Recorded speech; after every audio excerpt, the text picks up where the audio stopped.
अस्सलामुअलैकुम सामीन। 16 जुमादल उला और 19 नवंबर है। ख़बर का उन्वान है महाराष्ट्र में भाजपा लीडर पर पैसे बांटने का इल्ज़ाम। आपको पता ही है कि कल महाराष्ट्र में वोट डाले जाने हैं। कल 20 नवंबर है, तो आज वहाँ एक होटल में भाजपा के लीडर पैसे बांटते एक वीडियो में कैद हो गए हैं। आप पूरी खबर सुने। इल्ज़ाम 5 करोड़ रुपए बांटने का है। महाराष्ट्र में असम्बली चुनाव की वोटिंग से एक दिन पहले वोटर्स को पैसे बांटने का मामला सामने आया है।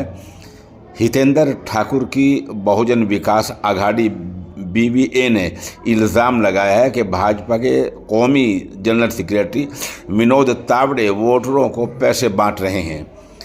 बीवीए ने कहा कि तावड़े आज मंगल के दिन 5 करोड़ रुपए लेकर विरार इलाके के एक होटल पहुंचे। उनके साथ नाला सोपरा सीट से बीजेपी उम्मीदवार राजन नाइक और दूसरे अराकीन भी शामिल थे। ये उनकी मीटिंग चल रही थी। बीवीए को जब इसकी इत्तला मिली तब नाला सोपारा से पार्टी उम्मीदवार श्री ठाकुर अपने अराकीन के साथ होटल पहुंचे। बीवीए ने तावड़े पर वोटर्स को पैसे बांटने का इल्ज़ाम लगाया।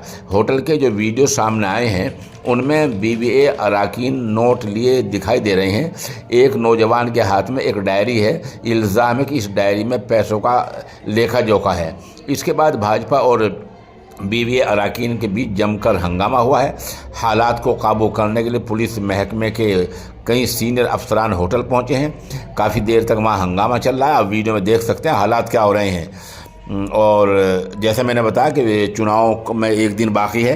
ये बीजेपी वाले वहाँ क्या कर रहे हैं, और जाहिर सी बात है चुनाव आयोग कुछ शिकायत तो जाएगी, लेकिन बीजेपी के खिलाफ चुनाव आयोग कुछ कर पाएगा, यही सवाल निशान है। आप साथ साथ वीडियो देखते जाएँ।